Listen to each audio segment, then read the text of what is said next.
Right, so Israel likes to call the IDF not just the most moral army, but a people's army.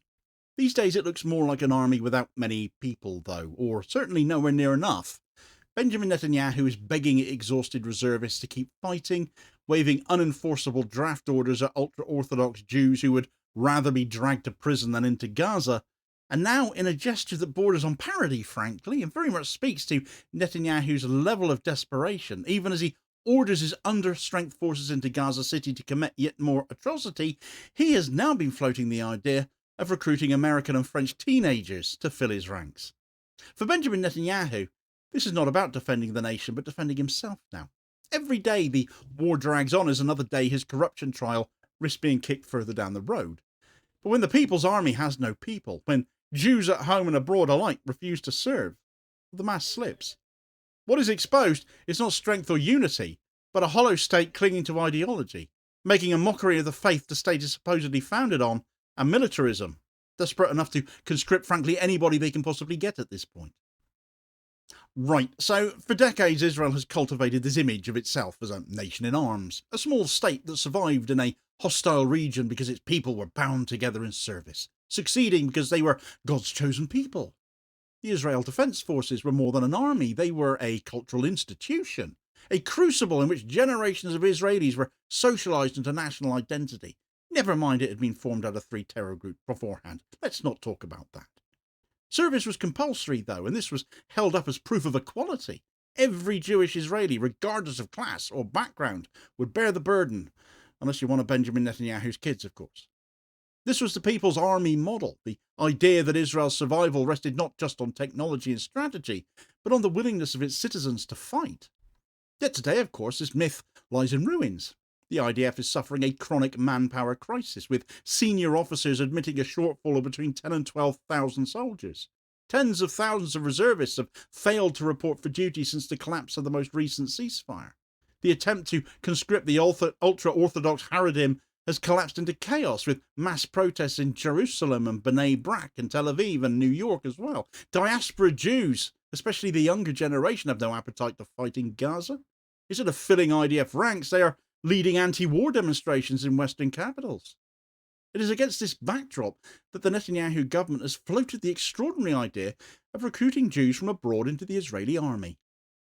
Officials have spoken openly about targeting Jewish communities in the US and France with the hope of attracting 600 to 700 volunteers each year. Well, that'll make all the difference, I'm sure. The pool of eligible diaspora youth is estimated at no more than 10,000. So on the face of it, these numbers are trivial compared to the shortfall, and only a fraction of those available clearly would be interested. But symbolically, the move is enormous. For the first time, Israel is admitting that it can no longer count on its own citizens to fight its wars. The root of this crisis go back to the founding of the state, when David Ben-Gurion agreed in 1948 to exempt a few hundred yeshiva students from military service. It was a pragmatic decision, they thought at the time. The Haredim were a small community devastated by the Holocaust. Ben-Gurion reasoned that preserving Torah study was essential for the continuity of Jewish tradition. He also needed political support for the fledgling state. The exemption was thus both symbolic and practical, a recognition that Judaism meant more than nationalism, that prayer and study could exist alongside the rifle. And of course in this, Israel laid claim to being the Jewish state, of course, didn't it? Study of faith was itself a form of national service. Over the decades, however, the exemption grew into a chasm. The Haredi population have expanded rapidly, fueled by high birth rates and religious devotion. From a few hundred students, exemptions became tens of thousands. So by the 1980s and 1990s, secular Israelis were increasingly complaining of an unequal burden. Their children were sent to serve and sometimes die, while Haredim continued their studies. For the Haredim, however, Torah study was not avoidance but the highest form of service. They argued that safeguarding spiritual life was the truest defense of the Jewish people. Zionism, in their view, was a nationalist project masquerading as religion. In this light, you gain an insight into why the ultra-Orthodoxy of global Jewry, on the whole, reject Zionism. They are anti-Zionist Jews. Only the Messiah could legitimately restore Jewish sovereignty in the Holy Land, not mortal men redrawing boundaries around a promise supposedly given 3,000 years ago. The IDF was thus not a sacred duty, but a secular imposition on them. and this uneasy coexistence has persisted in Israel for decades. Secular Israelis grumbled but tolerated it, comforted by the IDF's strength. The contradiction only came to a head when Israel's wars grew longer and bloodier, and when the Haredi share of the population became too large to ignore. In 2024, the Supreme Court struck down the exemption as unconstitutional, insisting that equality required the Haredim to serve. What followed was not compliance, but absolute rebellion, though. Tens of thousands of Haredim poured into the streets of Jerusalem and Bnei Brak. Draft orders were burned, roads were blocked, protesters clashed with police in Tel Aviv. The slogans were uncompromising: "We will die and not serve."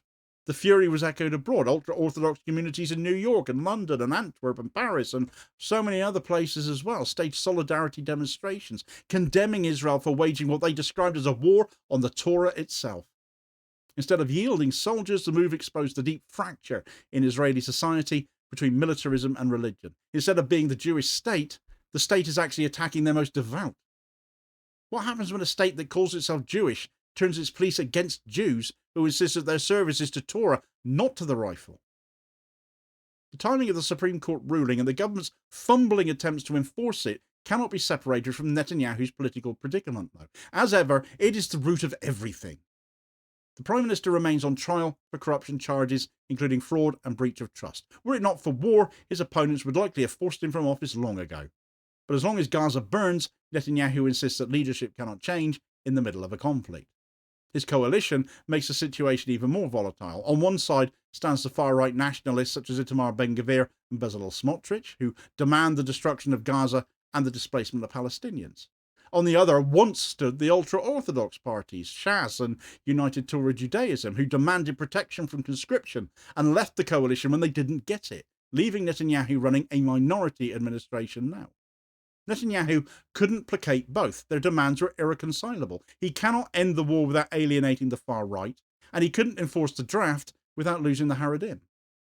This is why his policies look so contradictory. Last month, the IDF issued 54,000 draft notices to Haredim, yet enforcement was patchy. Arrests were made here and there, but the majority just ignored the orders with impunity. The state gestured at equality while avoiding full confrontation. The purpose was not to solve the manpower crisis at all, but to perform action, to buy time, to look like they were doing something about it. But at the same time, Netanyahu cannot admit weakness, hence the diaspora recruitment drive. If Israel cannot find soldiers at home, it will seek them abroad, therefore. The plan is less about numbers than about symbolism. It says to the world that Israel is still the army of the Jewish people. But in truth, it only underscores how badly Netanyahu is cornered here. If the Haredi exemption represents the collapse of the religious bargain, the crisis of reservists represents the collapse of the civic one. Israel's army has long depended on its reserves. The model was universal service followed by years of periodic call-ups. This is what made the IDF a people's army, embedded in society as it was. But the Gaza war has broken that model. After nearly 2 years of constant mobilizations, reservists are exhausted. Reuters reports that only 70% now answer call-ups. Tens of thousands have failed to report at all, with some estimates suggesting as many as 100,000 abstentions since the last ceasefire collapsed. And the reasons for it vary. Some are simply worn out after repeated deployments. Others are trying to rebuild their businesses after virtually going bust. Others are disillusioned with Netanyahu's leadership, unwilling to sacrifice for a prime minister who prolongs war just to save himself. Still others refuse on ethical grounds. The New Yorker, all the way back in March, documented cases of soldiers who declare they will not participate in what they see as collective punishment of Palestinians. And it's an issue that has only worsened. The Financial Times has described the IDF as stretched to the limit, trapped in a forever war with no clear end. Soldiers rotated through Gaza speak of an endless grinder. Casualties mount, funerals become routine, but victory remains elusive. This is not just a question of fatigue, it's a legitimacy crisis. The IDF has always been sustained by the belief that its wars were necessary for survival. Increasingly, its own soldiers no longer even believe this. Can an army that its own reservists no longer trust still call itself the army of the people, therefore? The manpower crisis is compounded by the toll of casualties, too. Though Israel censors precise numbers, reports confirm significant losses in Gaza and in skirmishes with Hezbollah. Families grow weary of burying sons and daughters. The psychological toll of endless war is evident. Soldiers speak of futility, of fighting not for security but for political theatre. In the past, Israel's military doctrine relied on rapid, decisive wars. The aim was to overwhelm the enemy quickly before international pressure or internal fatigue could mount. But Gaza has become the opposite. They aren't used to battles like this that go on and on and on. A grinding campaign with no victory in sight. And the Houthis continue to strike southern Israel, of course. Hezbollah remains defiant on the northern border, becoming more and more enraged again now. Iran looms as a constant adversary as Israel keeps rattling its underpowered sabre at them.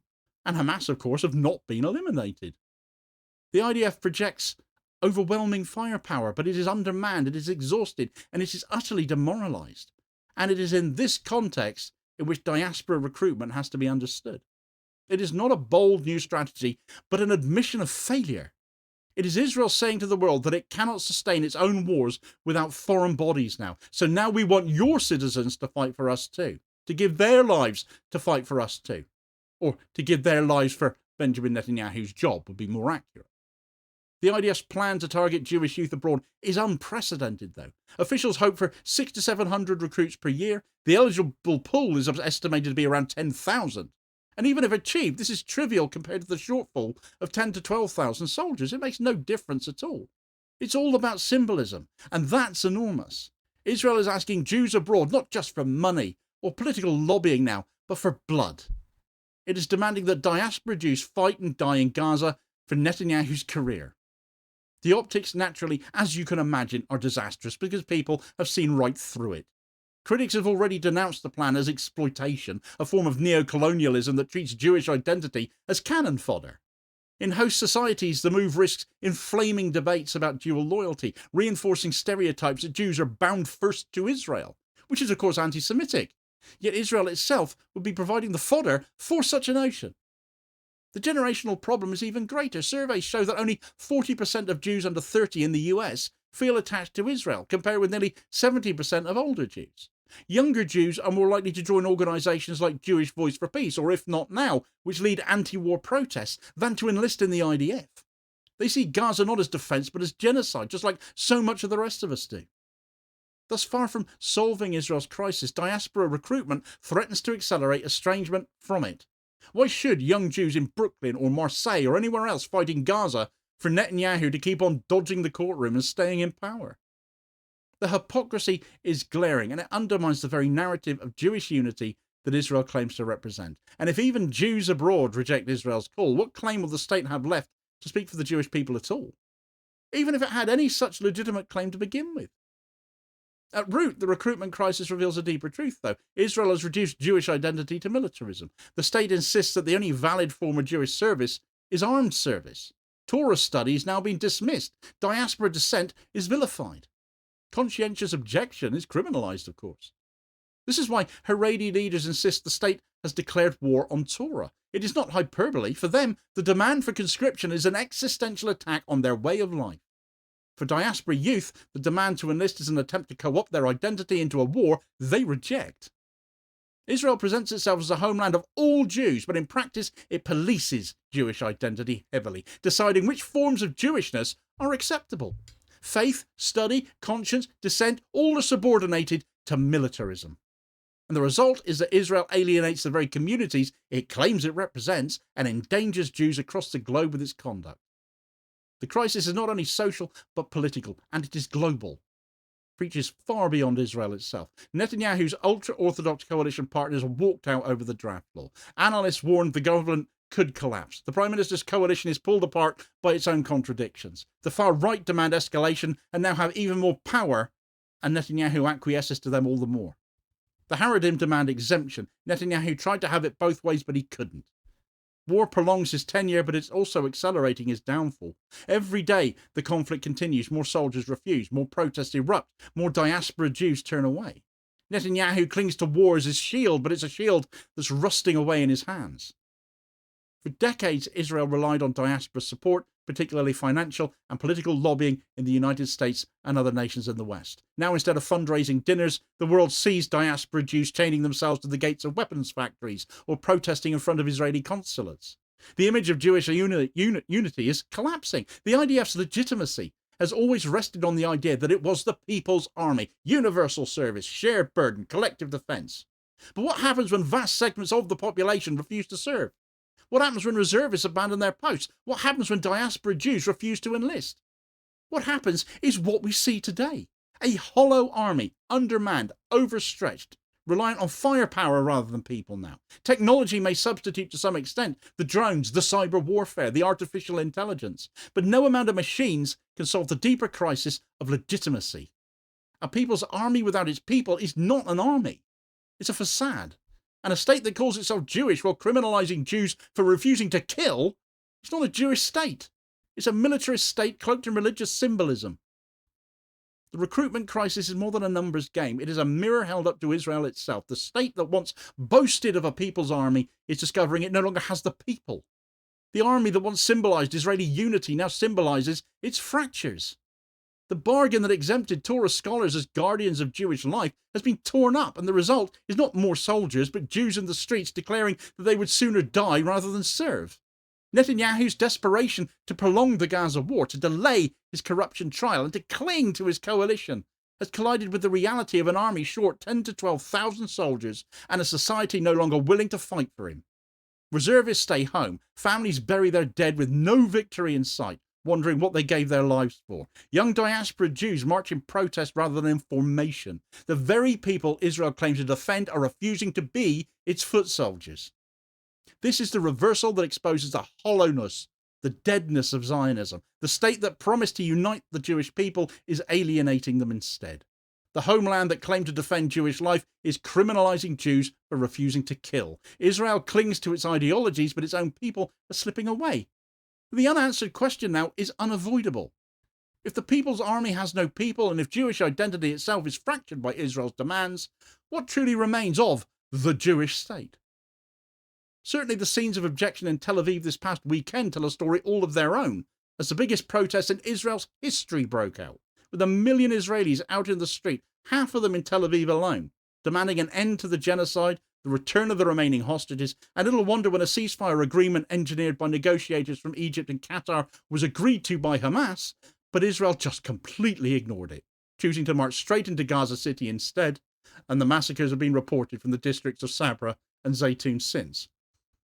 Get all the details of that story imploding on the streets of Tel Aviv in this video recommendation here then, as your suggested next watch.